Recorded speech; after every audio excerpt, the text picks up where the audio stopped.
What's going on, everybody? Welcome back to Guys At Magic. I'm going to be your host, Dave, and today I'm going to be taking you through a deck tech of one of our new legendary creatures from the Lost Caverns of Ixalan. Before I get started with this video, do me a huge favor. Please make sure that you like and subscribe. And as always, we love all the support, so make sure you drop a comment down below. With that being said, we are going to go ahead and dive in. Today we are going over Amalia Benavides Aguirre. I really hope I said that correctly. Leave me a comment down below. Tell me how I did not say that correctly. Anyways, so this is a legendary vampire scout that costs 1 and a black. It is a 2/2 and it has ward of pay 3 life. It also says whenever you gain life, she's going to explore. Then destroy all other creatures if its power is exactly 20. So with that being said, we have a relatively cheap creature that's going to be our commander. It's going to care a lot about life gain.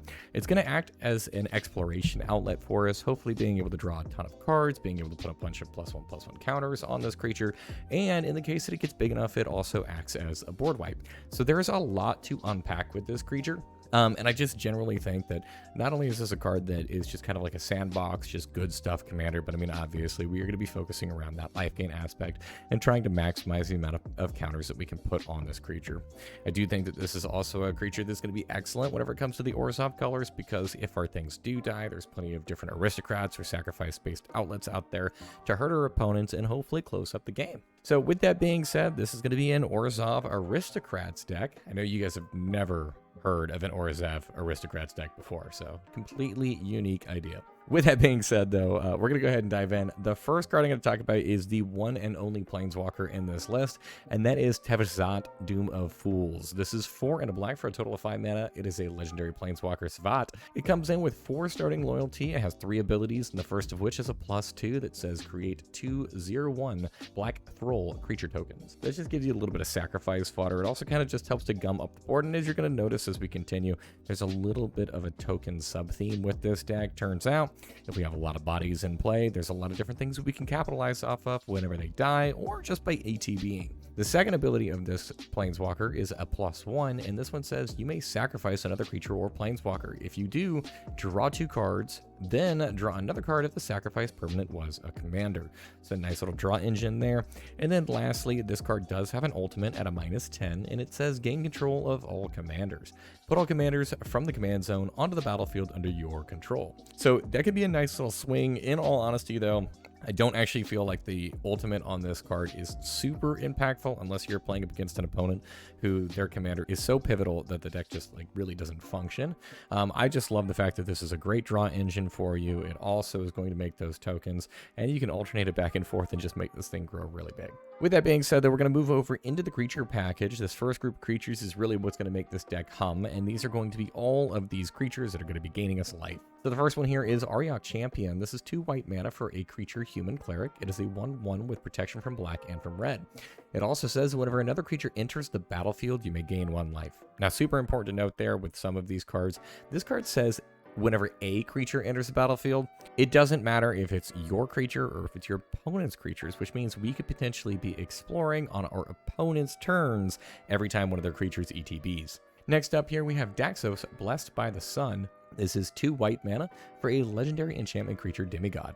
It is a 2-star, and it says that its toughness is equal to your devotion to white. It also says whenever another creature you control enters the battlefield or dies, you gain 1 life. So lots of exploration triggers off of Daxos. Next up here, we have Ellis Ilkor, Sadistic Pilgrim.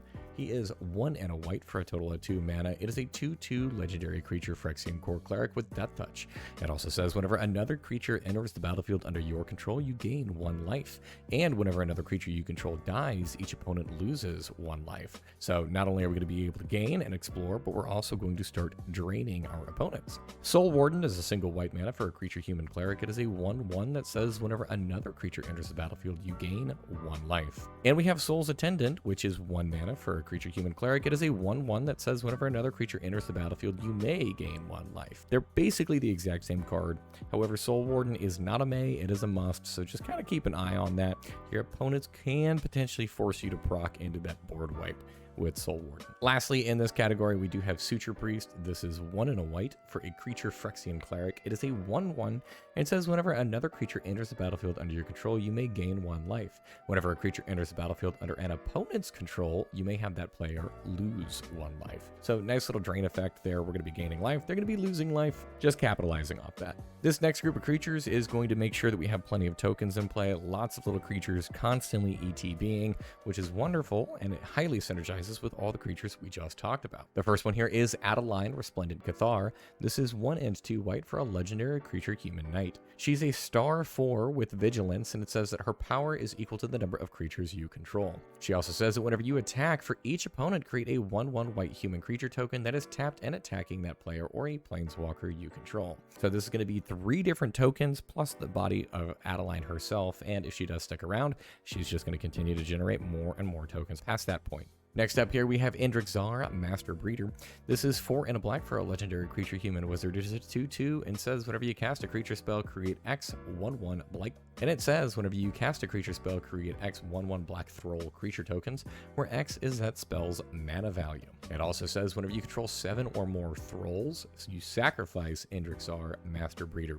So sadly, if you do end up casting too many things, Endrick will die. So there's a little bit of a cap, but there are ways you can kind of mitigate that. Just kind of keep an eye on the number of Thralls, and you can keep Indrixar around for quite some time. Next up here, we have Hero of Bladehold. This is 2 and 2 white for a total of 4 mana. You get a creature human knight. It is a 3/4 with Battle Cry. For those of you who don't remember, Battle Cry says that whenever this creature attacks, other attacking creatures get +1/+0 until end of turn, and whenever it attacks, you create 2 1/1 white soldier creature tokens that are tapped and attacking. Jadar, Ghoulcaller of Nephalia, is 1 and a black for a legendary creature human wizard. He is a 1/1 and says at the beginning of your end step, if you control no creatures with Decayed, create a 2/2 black zombie token with Decayed. So nice little token production there. He's not going to get too crazy, but I mean, for 2 mana, it's reliable token production. It's very cheap. And of course, in this list, we are going to also be including Ophiomancer. This is 2 and a black for a total of 3 mana. It is a 2/2 human shaman. It says at the beginning of each upkeep, if you control no snakes, create a 1/1 black snake creature token with Death Touch. 2 things to unpack with this card. Not only do those Death Touchers serve as excellent blocking fodder for you, but she says at the beginning of each upkeep, not just yours. So if your opponents do attack in, maybe you get rid of one of your snakes, she'll produce more for you to just kind of continuously serve as additional block or sacrifice fodder. We do have a couple creatures here that are going to really benefit off of us gaining life, so these are going to be some of our big payoff cards. The first of which is Archangel of Thune. This is 3 and 2 white for a creature angel. It is a 3/4 with flying and lifelink. It says whenever you gain life, put a +1/+1 counter on each creature you control. This is going to make sure that our creatures get absolutely gigantic. Archangel of Thune is one of those creature cards that just kind of needs to be a kill on sight, and any kind of Lifegain deck is most certainly not an exception here. Similarly, we do have Crested Sun there. This is 3 and 2 white for a creature horse. It is a 5/5 and says other horses you control have Indestructible.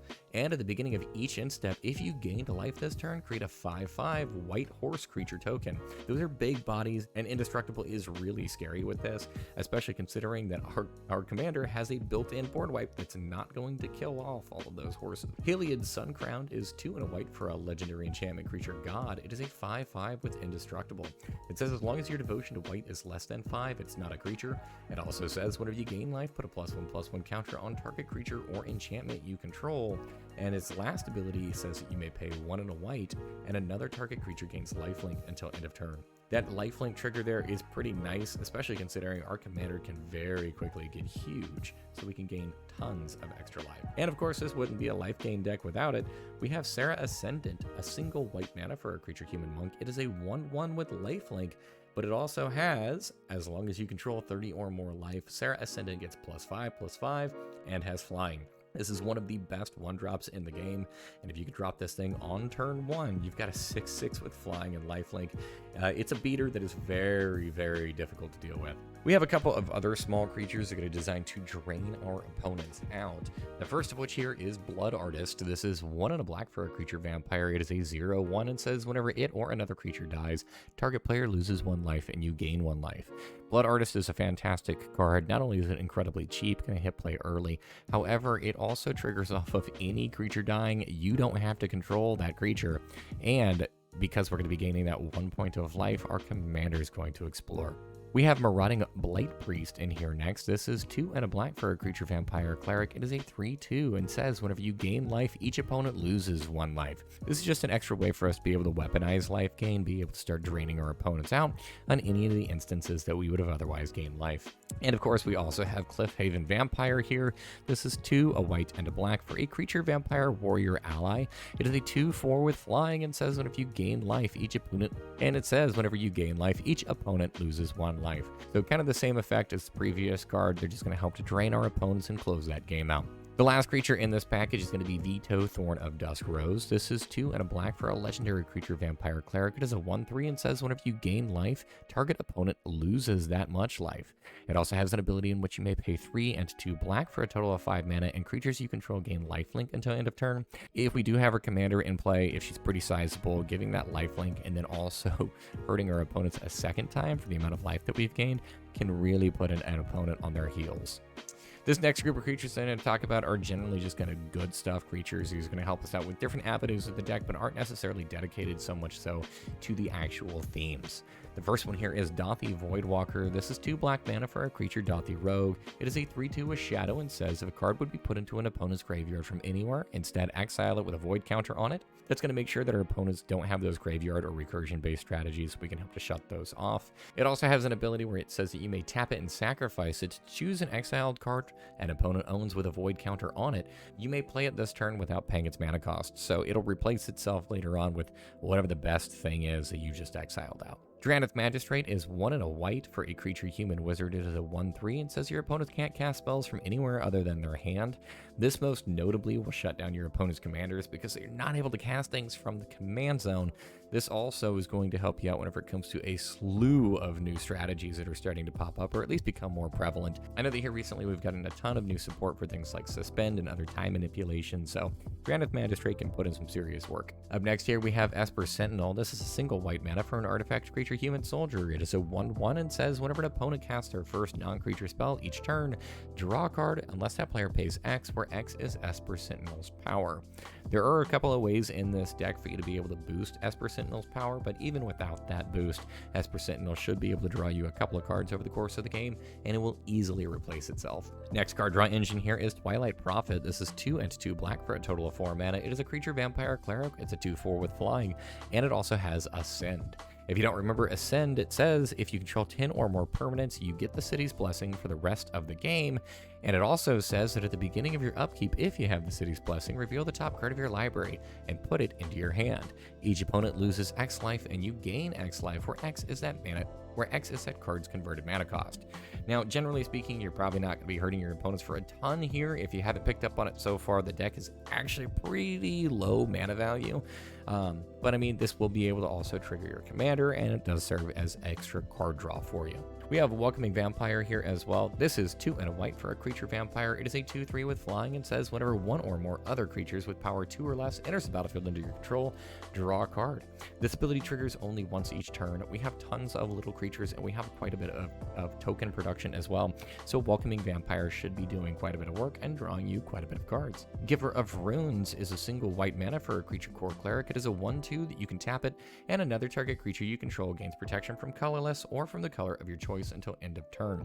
This is a great card to make sure that our commander is going to be sticking around and surviving over the course of the game. Similarly, we also have Mother of Runes, a single white mana for a creature human cleric. It is a 1/1 that you can tap, and target creature you control gains protection from the color of your choice until end of turn.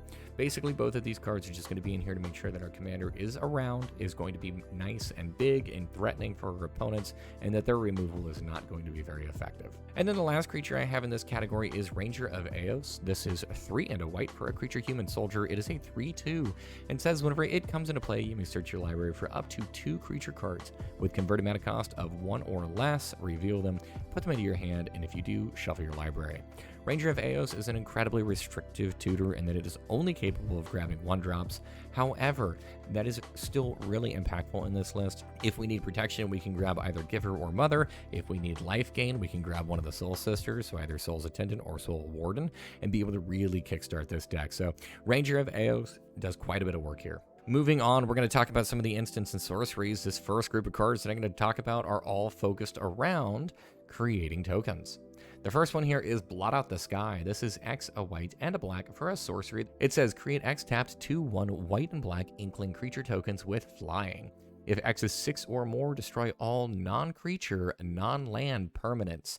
So not only does this serve as some token production for us, it also serves as like a pseudo board wipe. Doesn't hit lands, doesn't hit creatures, and that's totally fine because we want our stuff to stick around. Blot Out the Sky is going to be able to quickly just take over the game for us. If we can sink enough mana into this card, those 2/1s with flying, not only are they going to trigger all of our little like life gainers that we have in play, but this card is capable of generating a pretty solid amount of power in the air. Lingering Souls is in this list as well. This is 2 and a white for a sorcery. It says, put 2 1/1 white spirit creature tokens with flying onto the battlefield, and it has a flashback where you can cast it a second time from the graveyard for 1 and a black. This is essentially 2 cards that's kind of stabled onto 1. This is going to be able to make 4 spirits for you for just 5 mana, and that is going to be spread out over 2 turns. Lingering Souls, maybe not necessarily the best card out there, but I do love it. I don't know, it takes me back to good times playing Modern and, well, years and years and years ago. So Lingering Soul is going to continue to see play here just because I love the card, have good memories with it, and it still does some pretty solid work here. We also have Ink Shield in this. This is 3 a white and a black for an instant. It says prevent all combat damage that will be dealt to you this turn. For each 1 damage prevented this way, create a 2/1 white and black inkling creature token with flying. If you've never played against this card, this is absolutely backbreaking. Ink Shield has a tendency of winning the game for the player who cast it, because normally what ends up happening is that player, I don't know, takes 20 or so damage, or would take 20 or so damage through combat. They'll cast Ink Shield, they'll make those 22/1 with flying, and then that's, well, 40 damage that they're just going to be able to swing back at whoever tried to kill them. In addition to that, though, in a list like this could also mean that we are gaining tons and tons of life. It means that we could be exploring an absolute massive number of times. So Ink Shield is a card that if we do get to the point where we're feeling a little bit threatened, or if one of our opponents feels like they can swing in for lethal, we can drop this, and it is a complete 180 as far as who is in control of the game. Last card here is Secure the Wastes. This is X and a white for an instant. It says create X 1/1 white warrior creature tokens. This is cheap, and it comes in at instant speed, which means that we can start proccing our commander at instant speed, gaining life at instant speed, or just creating a large number of blockers. This is a great card to keep up just in the case you have that extra mana and you just kind of maybe want to bluff that you have something that you're, I don't know, saving that mana for. Secure the Waste is a fantastic card here. We have 2 sorceries that are going to be dedicated just purely to card draw, the first of which is Night's Whisper. This is 1 and a black for a sorcery that says you draw 2 cards and you lose 2 life. And we also have Read the Bones, which is 2 and a black for a total of 3 mana. It's a sorcery that says scry 2, then draw 2 cards, then lose 2 life. We don't really care about the life loss here. We're going to be gaining tons of life in this deck, so that's pretty negligible. We just care about that card draw. We have 2 dedicated board wipes here, the first of which is Toxic Deluge. This is 2 and a black for a sorcery. It says, as an additional cost to cast this spell, pay X life. All creatures get -X until end of turn.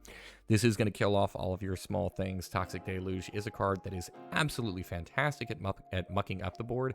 However, just kind of keep in mind, you're going to want to cast a board wipe whenever you're in trouble, when your opponents are just kind of getting out of control, and whenever your deck's not actually popping off. So the other thing, I mean, of course, you could end up doing with this is you could just Toxic Deluge and lose life a little bit smaller than what your commander might be, since our commander is going to grow pretty big.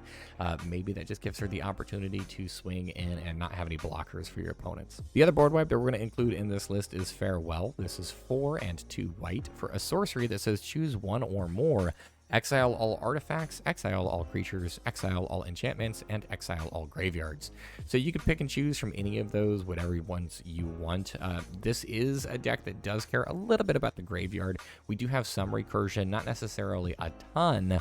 So just kind of keep in mind, this is more of a panic button, and if there are other targets that you desperately need gone, Farewell is flexible enough to just make sure that they go. As far as recursion goes, we do have 2 sorceries that specifically care about it. The first of which is Victimize.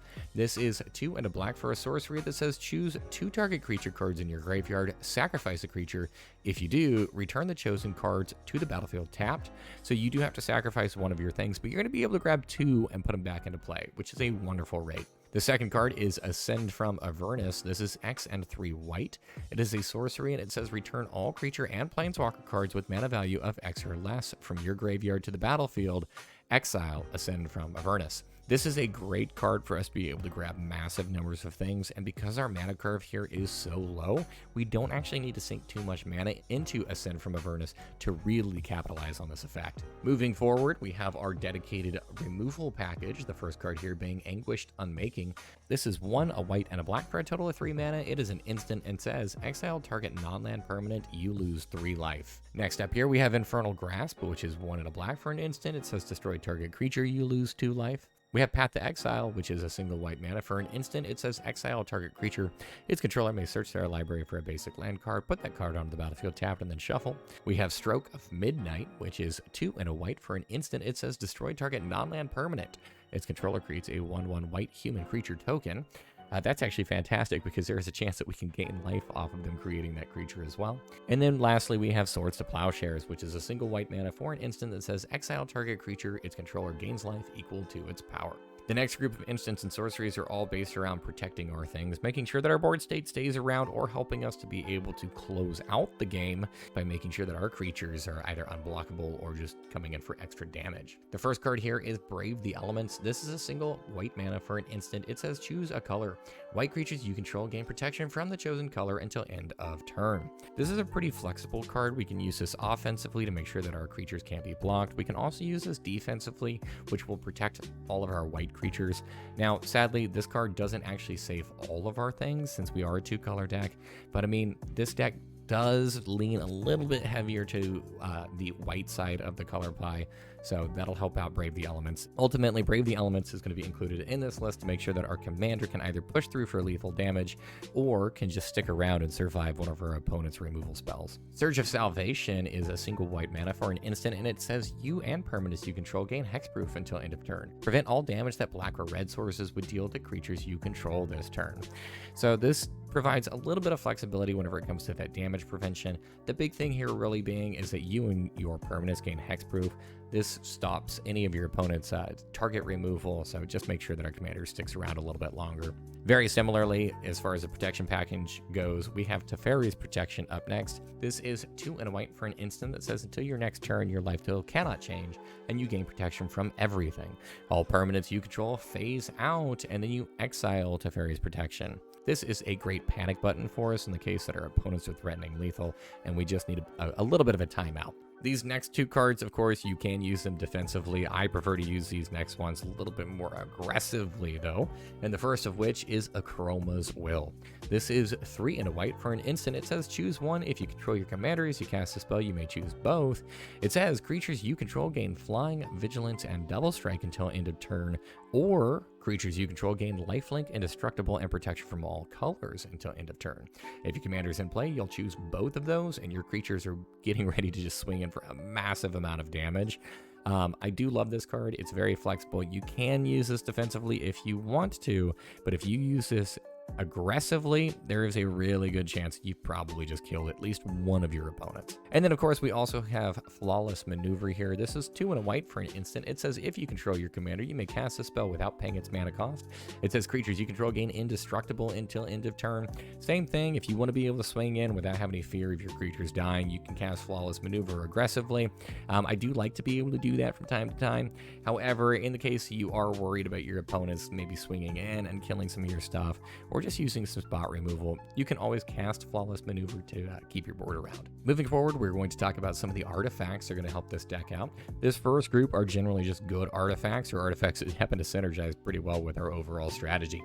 The first one here is Aetherflux Reservoir. This is 4 mana for an artifact that says whenever you cast a spell, you gain 1 life for each spell you've cast this turn. It then happens to have the nuclear button on it where you can pay 50 life and it will deal 50 damage to target creature or player.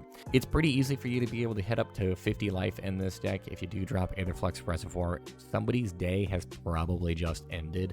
It is a pretty hefty cost in that you are going to lose 50 life too. But with that being said, I mean, you're just going to outright kill one of your opponents with this card, and it shouldn't really be all that difficult for you to be able to gain more life and potentially reload this over the course of a game. Next up here, we have Bolas's Citadel. This is 3 and 3 black for a total of 6 mana. It is a legendary artifact. It says you may look at the top card of your library at any time. You may play lands and cast spells from the top of your library. And if you cast a spell this way, pay life equal to its mana value rather than pay its mana cost. You can also tap it, sacrifice 10 non-land permanents, and each opponent loses 10 life. Bolas's Citadel works really well with this deck, not only because we're going to be able to afford quite a bit of stuff to cast off of this, because we are gaining life, but also because with all those exploration triggers, we're probably going to have a pretty good idea as to what is on top of our library, and being able to manipulate that with Bolas's Citadel, with our commander, is going to be great. Speaking about manipulating the top card of our library, we have the next artifact, which is Sensei's Divining Top. For a single mana, you get an artifact that says you can pay 1 and look at the top 3 cards of your library, then put them back in any order. We also have the ability on this card that we can tap it, draw a card, then put Sensei's Divining Top on the top of its owner's library. So once again, just another way for us to be able to manipulate things. We can kind of take advantage of our exploration triggers, and whether it be drawing cards or whether we putting +1/+1 counters on our things, we can just kind of manipulate this to make sure that we're doing exactly what we want. The next group of artifacts are all going to be for our mana production or our mana ramp. The first one here is Arcane Signet. This is 2 mana for an artifact that says tap it to add 1 mana of any color in our commander's color identity.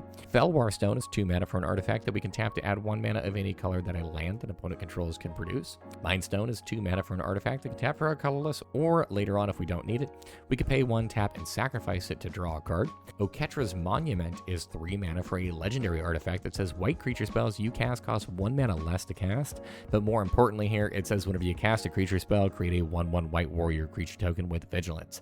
So it's primarily actually going to be in this list because of the token production, but the mana reduction ability there is pretty nice too. Talisman of Hierarchy is 2 mana for an artifact that says you can tap it for a colorless, or you can tap it and add either a white or a black to your mana pool, and it'll deal 1 damage to you. Orzhov's Signet is 2 mana for an artifact that you can pay 1, tap it, and add both a white and a black. Soul Ring is a single mana for an artifact that you can tap and add 2 colorless. And Thought Vessel is 2 mana for an artifact that says you have no maximum hand size, and you can tap it to add a colorless mana. Moving on from there, let's go ahead and dive into some of the enchantments that are going to help this deck out.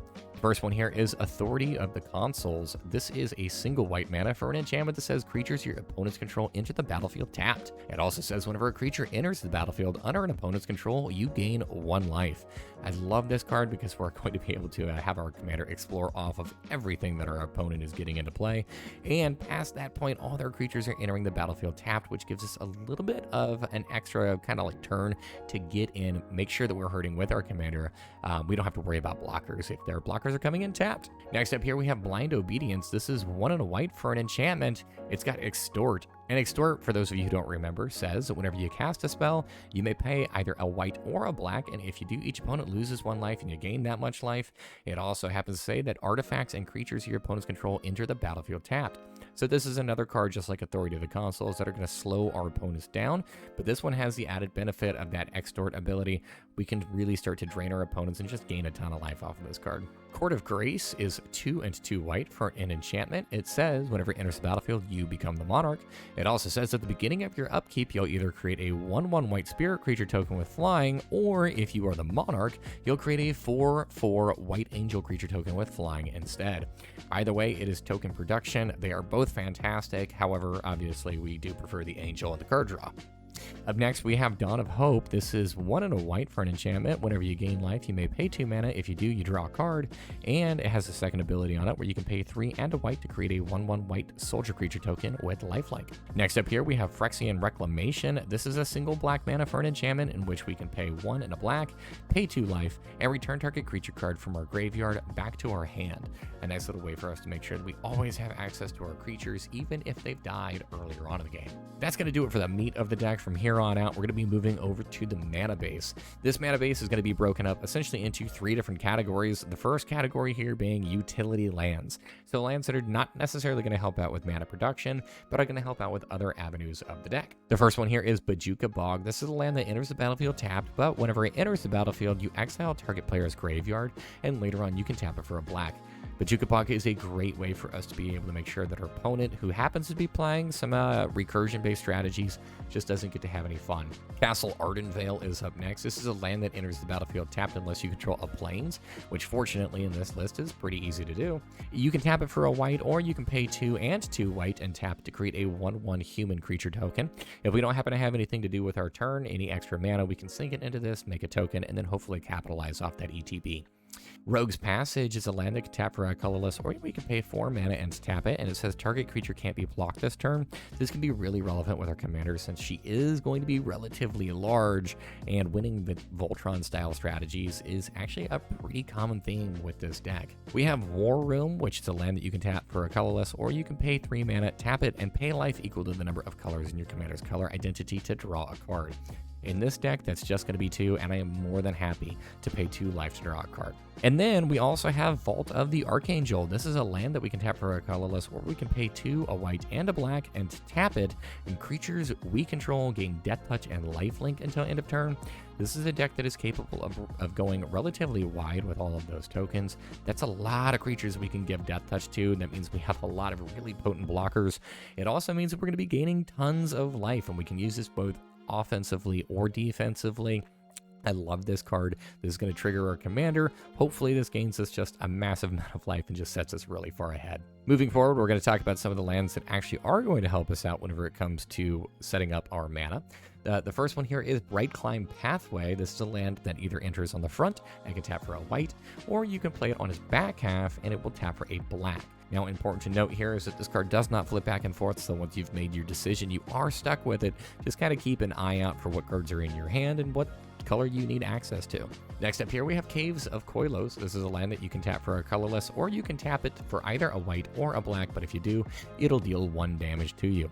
We're a life gain deck, that 1 point of damage doesn't really matter. Command Tower is a land that you can tap to add 1 mana of any color in your commander's color identity. Exotic Orchard is a land that you can tap to add 1 mana of any color that a land an opponent controls can produce. Now, we are only a 2-color deck, so there is still that chance that our opponents are not going to be playing with our colors. Ultimately, however, this can always tap for at least something, so Exotic Orchard, at a very bare minimum, is still going to be able to do something. Fetid Heath is a land that can tap for a colorless, or you can pay either a white or a black, and you can tap it to add either 2 white, 2 black, or both a white and a black. So it's a nice little filter land. It's going to be able to make sure that we always have access to the colors of mana that we need. Just kind of keep an eye out. And I would recommend probably tapping this one earlier on in your turn. That way you don't end up sequencing things incorrectly and messing up your mana base in the case you need something for maybe your 3rd spell. Isolated Chapel is a land that says whenever it enters the battlefield, it enters tapped unless you control either a plains or a swamp, and you can tap for either a white or a black. Isolated Chapel should be coming in untapped. I would say probably 95% of the time. The only time I can imagine that this would be coming in tapped would be if this is the first land you're playing over the course of the game. Vault of Champions is a land that says that it enters the battlefield tapped unless you have 2 or more opponents, and you can tap it for either a white or a black. And lastly, and I know that somebody's going to leave a comment down below because I normally actually hate these cards, but we're going to include one of them here anyways, so feel free, call me out on it. But this is going to be Scoured Barrens. This is a land that says it always enters the battlefield tapped, but whenever it does enter the battlefield, you're going to gain 1 life, and you can tap to add either a white or a black later on. This is a life gain deck, and because it's going to be gaining us just 1 life, that does mean that it's actually going to trigger our commander, which I feel like is a little bit gimmicky, but you know what? I'm here for it. We're going to throw it in the list because why not? I think that's kind of fun. And then to wrap up the rest of the deck, we are going to be including 13 plains and 9 swamps. This deck, if you were to go and pick it up as of the time of this recording, it is running for $347.58. I feel like between $300 and $350 is really the range that we get to start a deck kind of fully shining without it necessarily incorporating some of the format staples, things like some of the more expensive mana rocks or tutors. So this is kind of where I like to see these decks at. If you would like to, you obviously can make substitutions to this to go in either direction to make it a little bit more budget friendly, or if you have the money laying around, you can always beef this one up. With that being said, though, this deck actually is quite a bit of fun. It's kind of interesting to me that I don't know, the best exploration commander is white-black, whenever I felt like for the most part the cards in the set really wanted it to be more so in like a blue-green, but Amalia is an absolutely fantastic commander. I think she is a very interesting take on the Orzhov theme. Obviously, this is still an Aristocrats deck. It's still Lifegain. However, it kind of uses it a little bit differently than what we've seen before. It gives you an extra avenue, and that now you also have a reliable engine in the command zone that should be able to continuously draw you cards. Plus, she's going to get big, and if she gets to a certain point, she's just going to wreck your opponents with board wipes. She could potentially just keep going. So Amalia is a ton of fun. I'm incredibly happy that they printed a card like this. I do think that this one is a little bit of a more unique take than what we've generally seen. So super happy here.